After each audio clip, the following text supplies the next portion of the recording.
Hello and welcome to Gardening with Ben. Well, it's Monday, it's the start of the week, and it's time for some fresh gardening tips.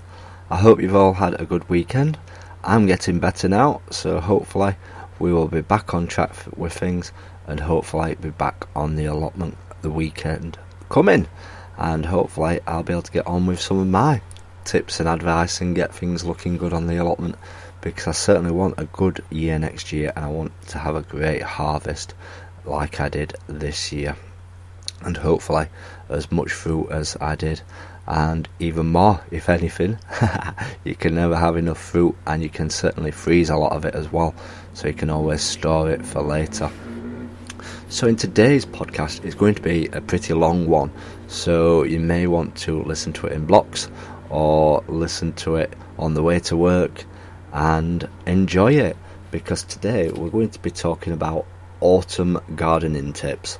As the last couple of episodes we've been talking about what to plant in autumn in November and what to do in the garden and allotment in November, but we're going to talk about a bit more about autumn and what you need to be doing in the autumn time, getting all these jobs done to keep the gardens looking pristine and keep them alive and kicking, because if you don't do these jobs, the gardens will start to look dull and bare, and diseases can appear and kill off anything that's growing as well.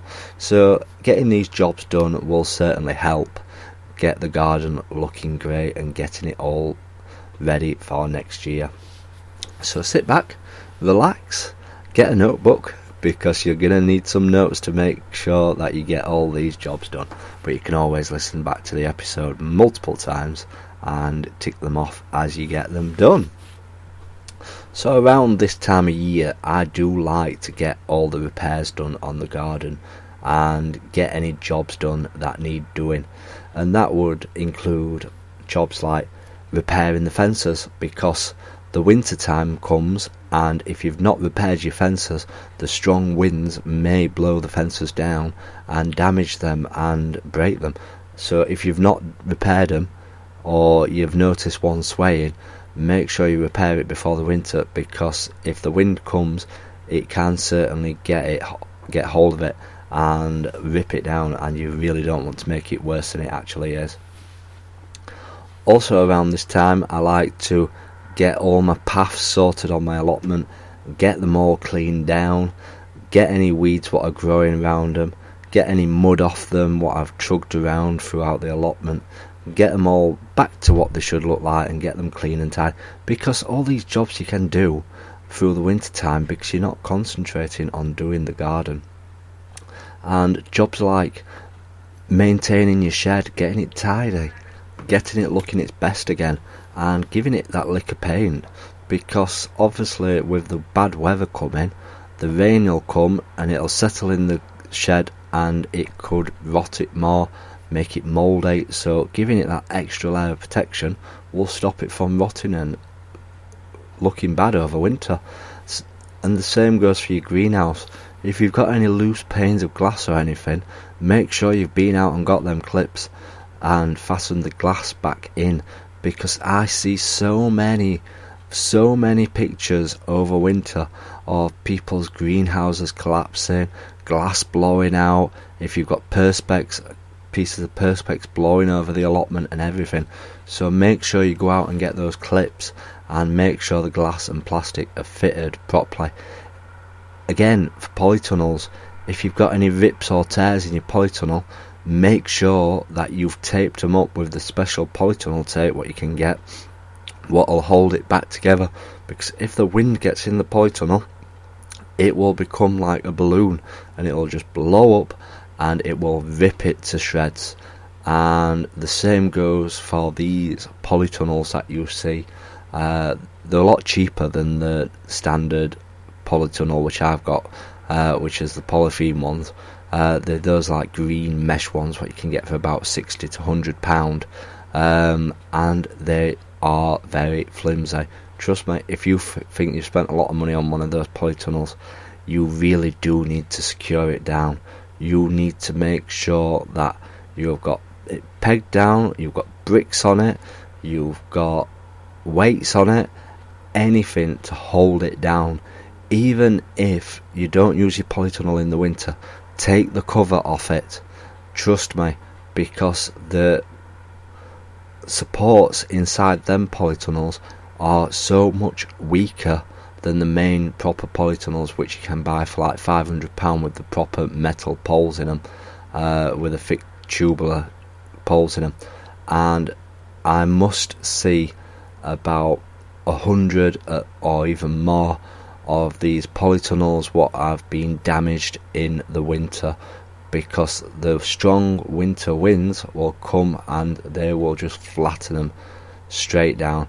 So if you think you've been out and bought a bargain with one of these polytunnels, you need to put in that extra effort and make sure it's secured down. Or like I said, just take the cover off it over winter until next year, because trust me, if it's not fastened down, you will be losing it. I don't want to sound bad, I just want to give you them tips, because I see so many people losing these polytunnels in the winter, and it goes through me when they've spent £100 on them and they're just completely twisted and buckled because of the wind. So make sure you look into them. I've lost what I am on my pad now. So yeah, make sure you painted your shed, and go around and paint all your wooden borders and your beds and stuff like that. Again, it makes it look nice and it'll stop the wood from rotting over the winter time. So looking after your beds will make them last a lot longer. Around this time I like to prune all my bushes back, prune all my trees back, prune my fruit trees back, but don't prune your plum tree, cherry tree, apricots, anything that's got a stone inside it, because you prune them around late springtime. And what I like to do is save the branches, chop them into pieces, scrape a bit off the edge, and I use them for plant markers. Save using them plastic ones what you can buy from the shops, and why not recycle and use your branches as plant markers? There you go. I tried that last year and it worked fantastic, and obviously it saves money as well. You don't have to go out and buy these plastic plant markers, you can just make your own out of branches.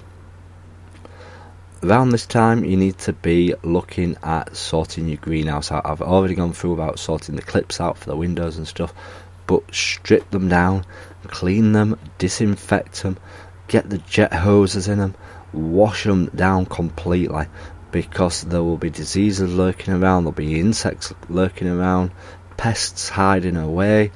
Get them all washed and cleaned down, because you won't be growing much in the greenhouse this time of year. All you'll be doing is using it for storing plants in to keep them warm over winter.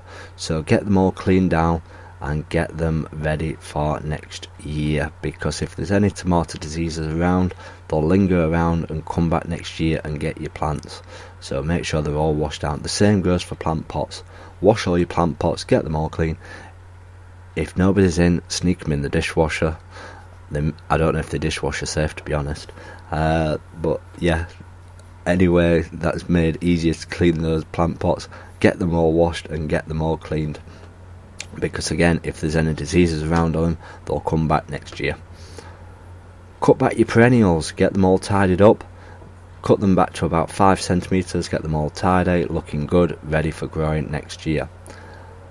Leaves, there's so many leaves around at the moment, all the trees are losing all the leaves.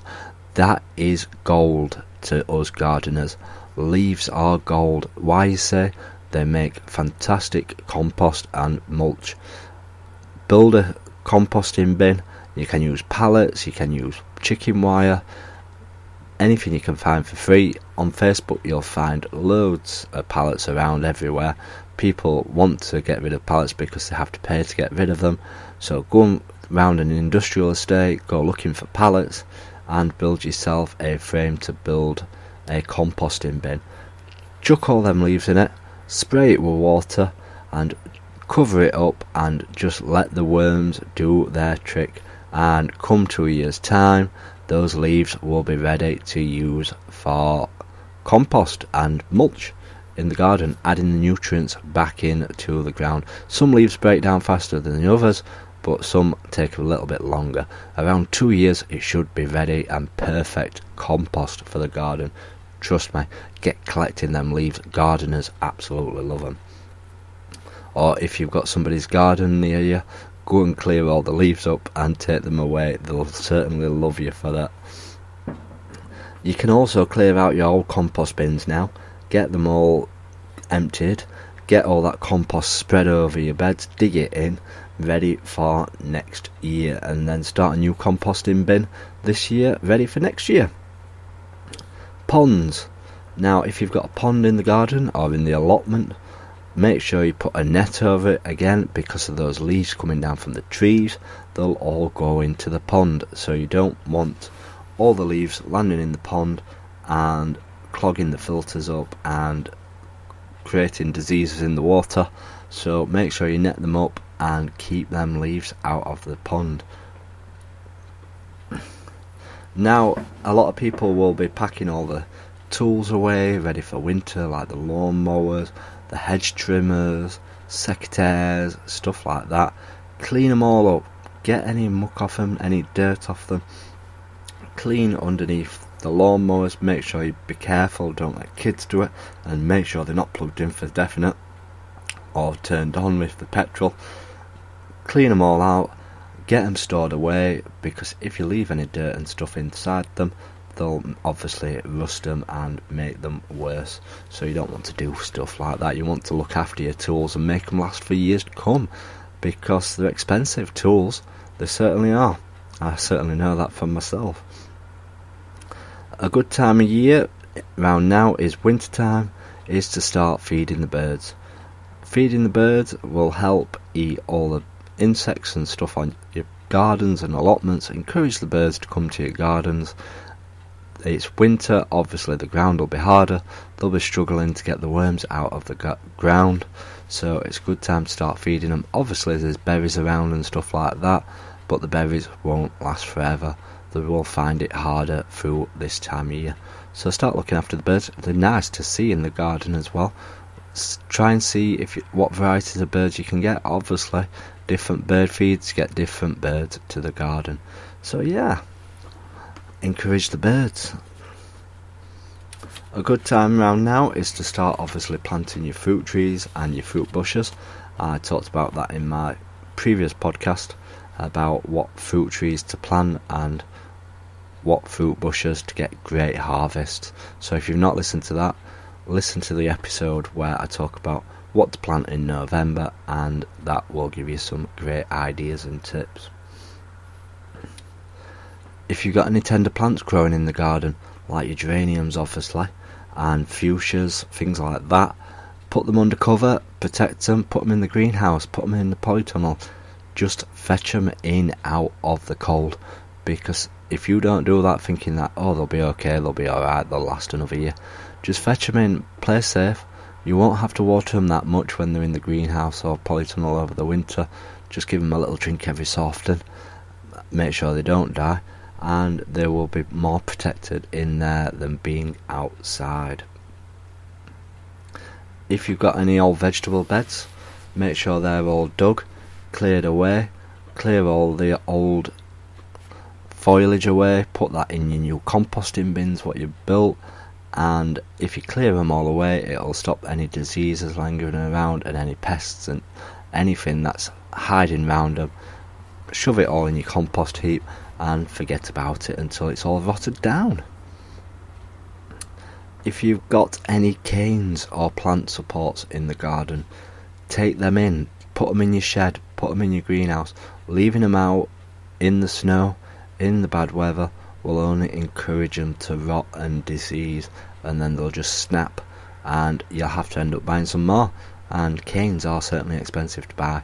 They certainly are, and they're not a cheap thing to buy. To say that it's bamboo, and bamboo grows so fast, it's expensive to buy canes. So make sure you store them away and save them for next year. And again, if you're pruning your trees, if you've got some long branches, why not make your own plant supports out of them and make a frame out of building them? So save them all aside, save them in your shed, and think of some structures what you could make on your allotment or in your garden next year.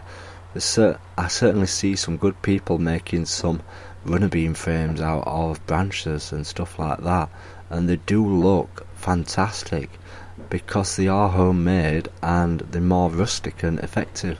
So have a look around, have a look on Pinterest or on YouTube for building frames out of branches, and try it next year. I'm thinking I might do it if I'm giving all these tips out. It does sound good, so I may give that a go next year myself, because I need to prune all my apple trees back and get them all tidied ready for next year.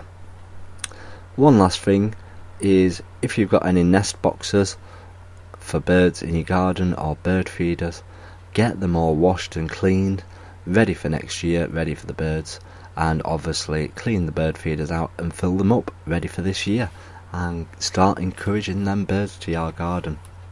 So I hope you found these autumn tips useful. Let me know if you get any of these jobs done. Tick them off as you go along and get on with doing them in the garden and make the garden absolutely beautiful in autumn. You might think, oh, I'll just leave it until springtime, but getting all these jobs done now will save you so much time next year, because you'll have got all them jobs done and you'll be able to concentrate on growing all your plants and all your flowers and making your garden look beautiful. So get them done, tick them off, and sit back and relax when the bad weather comes. I wish. So I hope you found this useful.